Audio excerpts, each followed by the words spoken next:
Hey, and welcome back to another Process to Perform video. And this week I look at two explosive offenses playing each other that didn't really quite have the offensive output maybe that everyone expected. And when you think about how to stop an offense, there's really a couple of things that you can do. Number one, most importantly, because there's some great defenders out there, and a single defensive player can really wreck a game plan. And you can see that a little bit in this game. But the other thing is too, defensive schemes have keys that they read. They have indicators. Offenses give out indicators. And we do that kind of at a scheme level, right? So looking across the swath of the entire field. But individuals can read their opponent and read their individual indicators.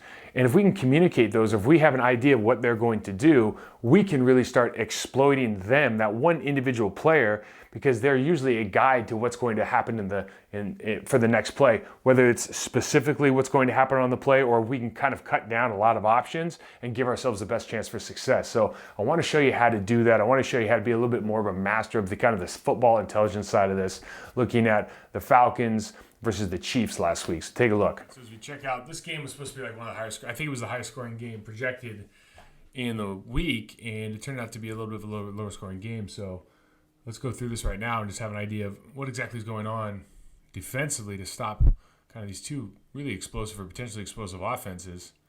Usually you got great coverage all over the field and then a relentless pass rush. But Matt Ryan makes something work here. As we look at the way they start off the game, what I love is, okay, you can kind of tell by Matthews that he's most likely going backside just with that stance. It's good for a play action. Run, look, run, look, run, look, run, look. Okay, you've got this interesting formation in the backfield where you've got a far fullback, eye backs in the back, and then you've got this guy looking like he could run a wham play. So there's a lot of action in the backfield that could show off, and it all shows. Frank Clark gets in there. But again, good way to start the game. Nice throw and catch. So again, as you look close, this guy's kind of in an interesting position. Again, to me, it looks like he's going backside just in the way he squared up his stance. This is a really good pass rusher, so you're gonna want to give him his full attention if it is in fact a pass play. You've got a very close split here, which is interesting, which means it's probably trying to go this way. Got a little bigger split here, and then you're looking at the tight end block again. He's in a position where he could go backside for the wham. So as we look at this play, let's see what happens. Yep, so it's the wham play, and then how are we losing? So you end up losing on 91 here, which you think about, you got a double team backside to 56. Right, or maybe they're pushing this. Looks like they might be pushing. But they lose backside because even with this split, when you take a negative step, you don't get your head play side, right? When you don't get your head play side, it's kind of easy for this guy to split double team. So nice play by the D tackle. Okay, so now you can see Matthews is in a little bit different stance now, right? He's giving Frank Clark his full attention. So I'm just going to make some assumptions on what this is, and obviously you got a racehorse stance over here. Okay, so we got 3rd and 10. And again, you can kind of see how the stances always change. Now you look at this guy's stance. This is a second-year player, good player. I think both these guys were first-round picks, actually. But you can always see he's already open to the line of scrimmage, to the sideline. And we'll just see how that plays out as the game goes on. He's a strong man, I know that. Chris Jones basically has this guy one-on-one. The center can't come with him because they bring that guy in the A-gap. And so as a guard, like the hard part here, and this is actually kind of a good learning key, right? If you're a left guard and you see this guy creeping up, whether he's coming or not, you kind of have to take off your slide. So you have to play this guy inside out now. I'm talking about the 3 technique, number 95. You have to assume 49's coming in the A-gap, right? So your set can't be to like half a man out anymore. You can't be sliding for that, hoping that he goes inside and that center whams him off, right? So this is kind of a tight call for the left guard, left tackle. And when you don't do that, right, and you're all a little bit off balance, then a good player can get a hold of you. Good job outside. But you see he gets tipped ball. Nice. Watch. What they have to deal with every week is a little bit different than a lot of teams because you have to respect Tyreek Hill, you have to respect Travis Kelce, you have to respect Le'Veon Bell out of the backfield. Like they have so many weapons that they're going to see 5 and 6 man boxes. Now, when I was playing, if we were nickel and we saw a 6 man box, because again, you don't want to bring a tight end into the party unless that guy can dance, right? Unless he can block. And right now, Kelsey's a good blocker, but he's not like a George Kittle, but he's competent, right? But he's known for taking the top off defenses, running down the middle, beating linebackers, etc. So he's a weapon out here. And then you talk about Tyreek Hill, and he basically commands a double team every single play. And what you're going to see now is they have so many options here as far as how they can attack this 5 or 6 man box.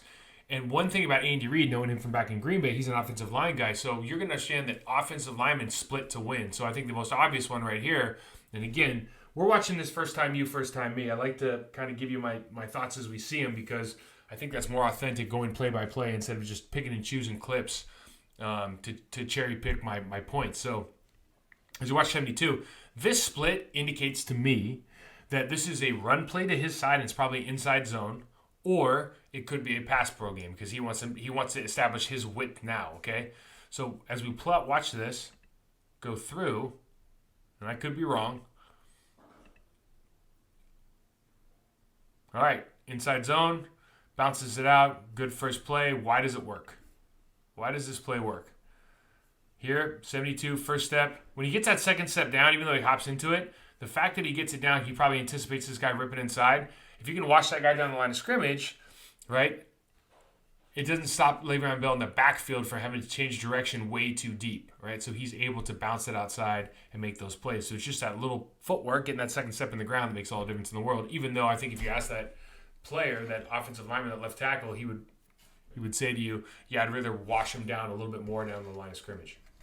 And one thing that, the Chiefs, the Eric Bieniemy, Andy Reid, the job they do is absolutely amazing. So you just kind of look at this formation. First of all, you have splits to win, right? Again, really spread out. Look at this box. So he might be an empty formation, but you've got weapons everywhere. So Travis Kelce, we've talked about this before. He's not really in a position to do a wham play, right? Just based on his split, okay? Distance to line of scrimmage, but he is, right? He's probably not going to wham anybody, but he probably has a chance to either fake like he's going to get lost in the backside here in the wash, right?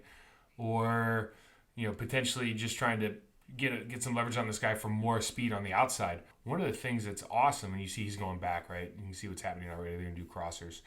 But as you see, because of this split that Hill had, and then you see the receiver here, look what it does for the left tackle. Like, this gives him a natural advantage, right? Because this player's down to 5 technique. And 5 technique is relatively easy to block if you're a left tackle.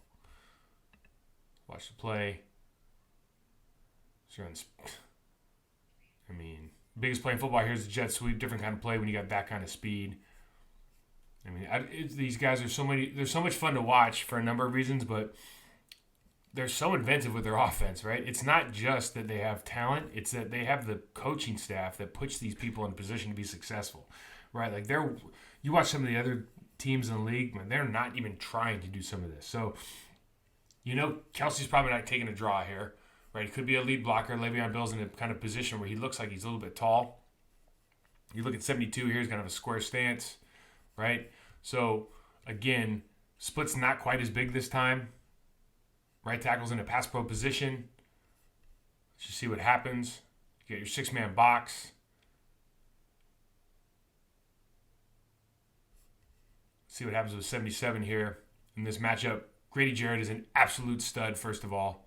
That's part of what happens. Yeah, just built different, guys. Like, some guys are just built different. But if you look at the footwork, you want to know why 77's having problems. Really tone down, and it always starts with your stance, initial footwork, pad level, and hands, right? Basic stuff. So as we move into success here, right there. So against a player the quality of Grady Jarrett, okay, if you're going to be satisfied with shuffling into position and hoping for the best, right, playing straight up and down, losing leverage, you had inside help. With 62, he's taking a step to you. You can come off the ball, right? If you look at the body posture that he demonstrates, foot in the ground, and instead of bringing this second step, striking with your hand, you can see where his hand's low right here, right? Pad level's already high. He's basically trying to position block this player. And 77's a big fella, so maybe against some lesser players, he can position block, but not against one of the best players in the league. Certainly not against one of the best players in the league. So that's not even Grady reading that play. That's just understanding the first step. Okay, he's trying to hook me. He's trying to position block me. And it's not going to work because I'm stronger. I have better leverage. So for me, what's fun about all these kind of offensive things, right, is really trying to understand what the offense is trying to do to the defense and vice versa. So you look at this position here and you start early, okay, you start looking around. So square stance, this guy is not passing the ball. This is a run position, right? Even though this guy, I don't like his stance, run, right? Can't tell because this guy spent a lot of time in 2 points so far, right? In that same position where he could go backside. This guy is probably not a backside runner, and I say that because look at the depth for the tackle versus the depth of the tackle here. This guy could crack, but his foot's up on the inside. So there's all these little keys, and like I have time to read all these keys right now, but if you're like this player, you can read this. This player can read these things very easily, right? This linebacker can kind of read his position here and go, okay, he's in the B gap, he's standing up kind of tall again. He's looking at a specific person and kind of make a guess as to what might be coming.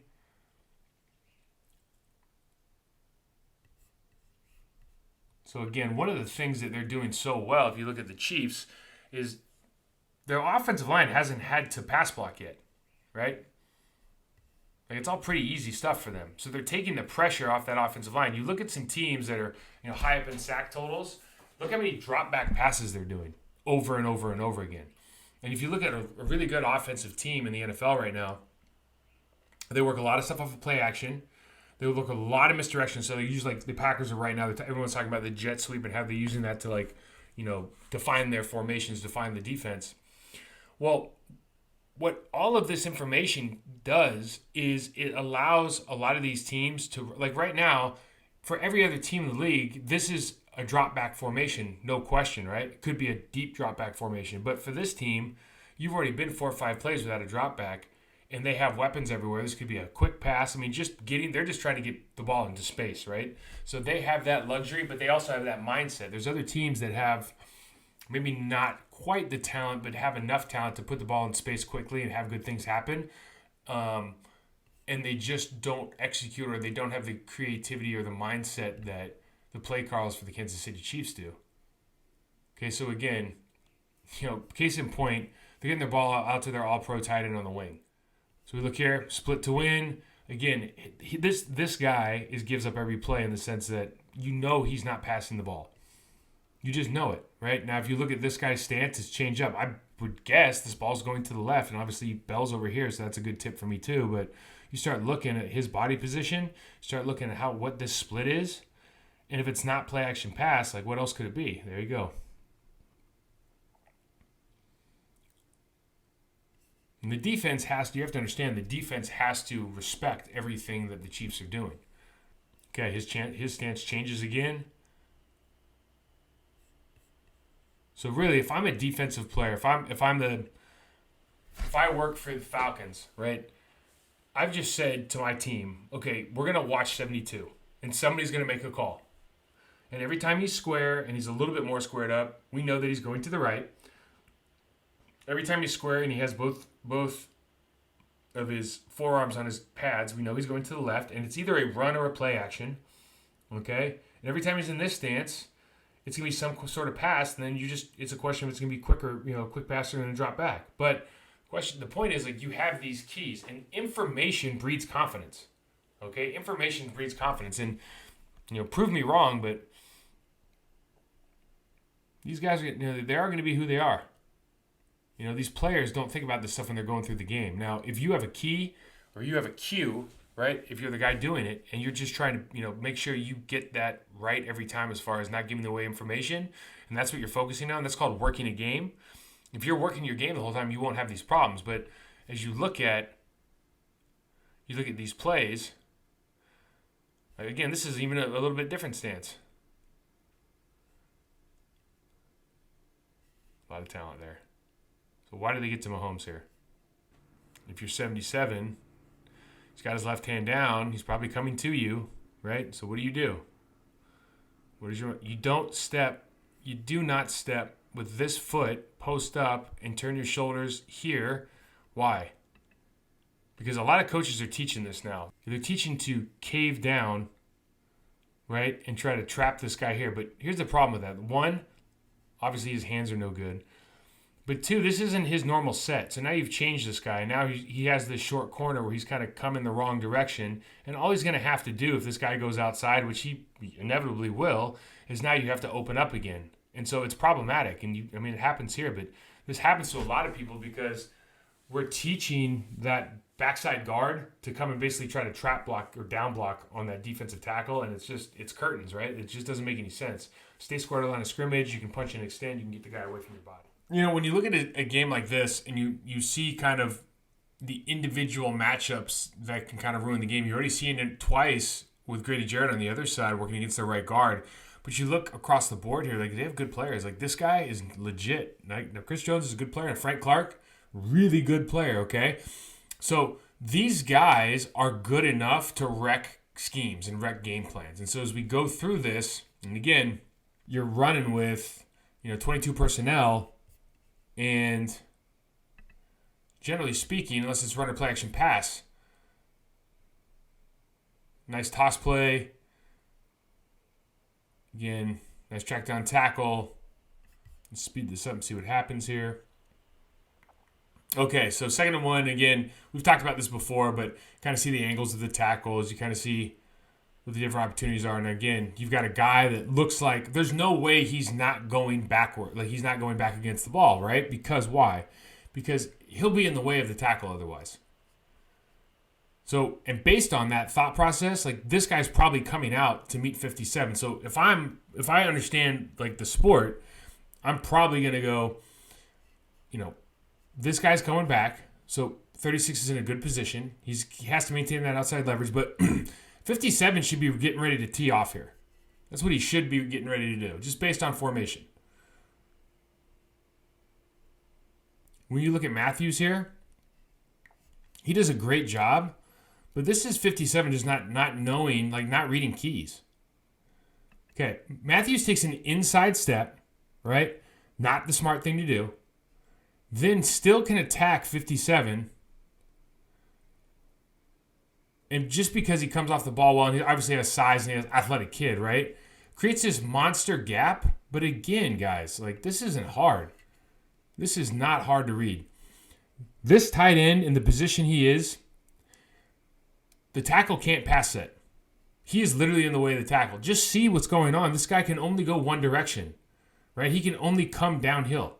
He can only come off the ball, right? He takes poor footwork, watch it full speed, and still beats 57. Why? Because he just doesn't know what's going on. Like it's really not that hard. Look at the opportunities to run here. Again, this kid's gonna be a really good player in the league. So we've got a little counter, cut back because they lost on the deuce block, right? So really, again, one player. Again, we talked about it. One player really ruining the play, disrupting the play. That's the great thing about defense. And why does it happen? You watch 73's footwork here.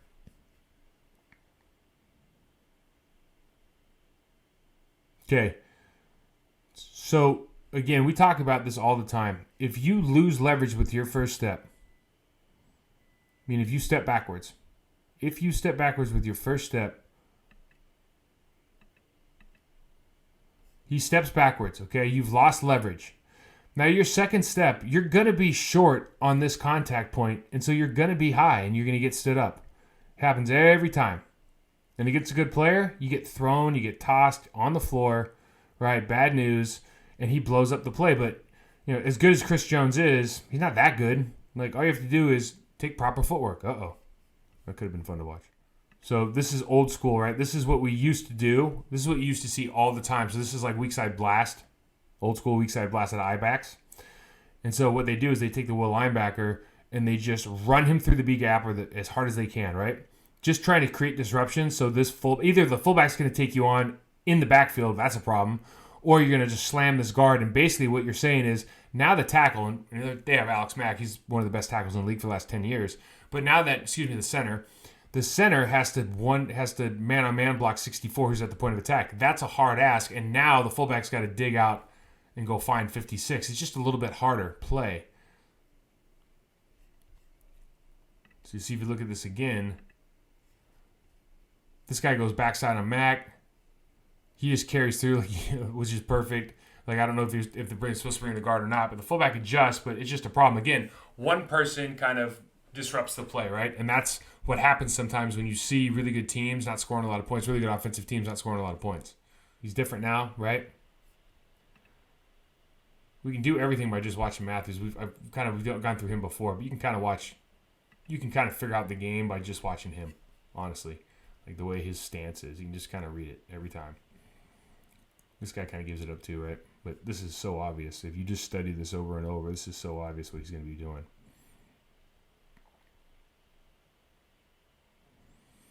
You see what the Chiefs do it's interesting, and it can cause problems, but when you run your backers into gaps immediately, so you don't give them time basically to double team, right? So if you have an offensive line that's good at making double team blocks, what you do as linebackers is you crash the gaps fast. So, like, for example, on the backside here, the tight end's got to hold up the whole time, and then right until he doesn't. Okay, and it's not that he did a bad job or anything, but by design, that's how you kind of can scheme this stuff, as opposed to sitting back and waiting it to happen, or having to expect the expectations that those defensive linemen are going to keep you off the linebacker. The linebackers just force the issue, hit their gaps now, make that a one-on-one block, and then the guy who's singled up on the backside of that B block or that C block, he's the guy that's going to try to make the play.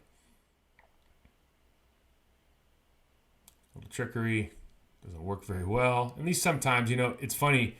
You see, like, these kind of plays, like, they've had a lot of success up until this point on this drive, right? They started back, in their own, sub 20, and they've had a lot of success on this drive. And so, to me, it's always like, when I was on teams and you'd run one of these and you lose like 6 yards, I mean, you go, man, why are we running that when we're moving the ball?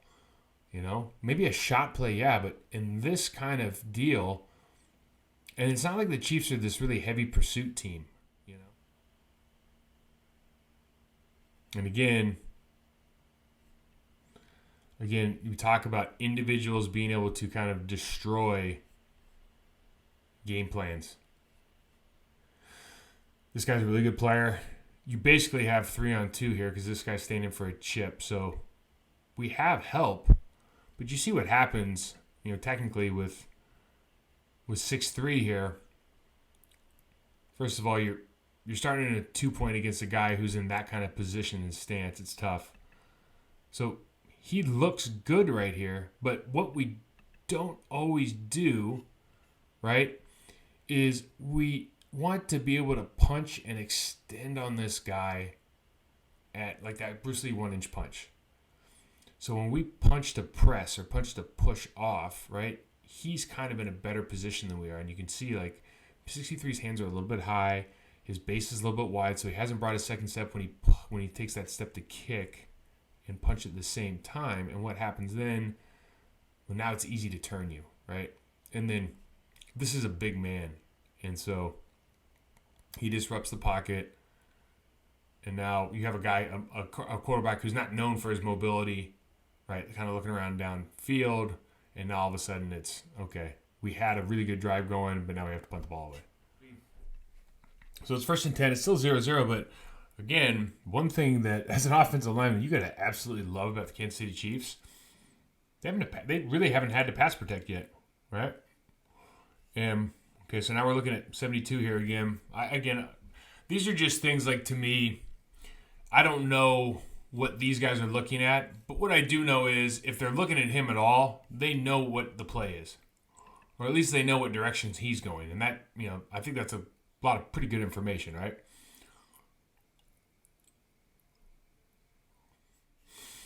I seriously doubt that he can pass pro against that player from that stance. Again, the way that they've ran this now, they basically have 5 down you have to account for. Okay, so if you could bust a hole through this, and really you don't have to block him, right? If you bust a hole through this, that's all you can eat. Interesting to see what they do here.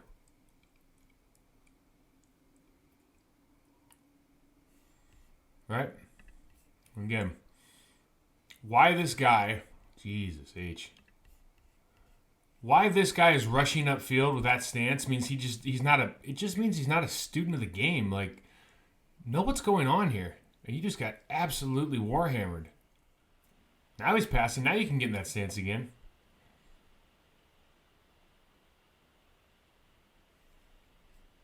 Wow, hey, watch Le'Veon Bell pick this blitz up here. That's what a pro does.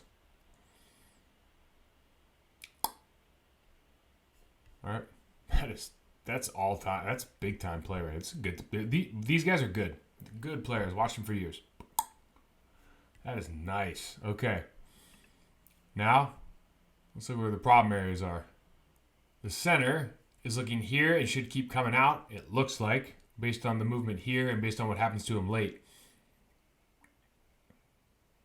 So this should be picked up. This actually isn't that difficult now.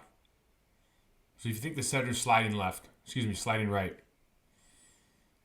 Takes his step, his guy leaves, he feels here, he turns, instead of continuing on his path and letting Le'Veon Bell clock this guy.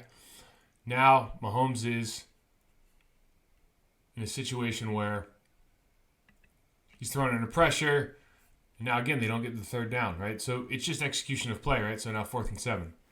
So as you can see, everybody's giving off indicators, and it's just a question of taking the time to find them, right? Identify them, understand what they mean, and then being able to exploit them during the game. And you have to be able to do that, obviously, in a matter of seconds. So the more film you watch, this is why watching film is such a big deal, right? Because it doesn't only teach you kind of schematically what's going on and where they're going to be attacking, but it can show you individually how to win your individual matchup, which is always kind of the number one thing for me as a guy who really wants to see guys develop from a technical skill standpoint. So hope you enjoyed. We'll get you next week.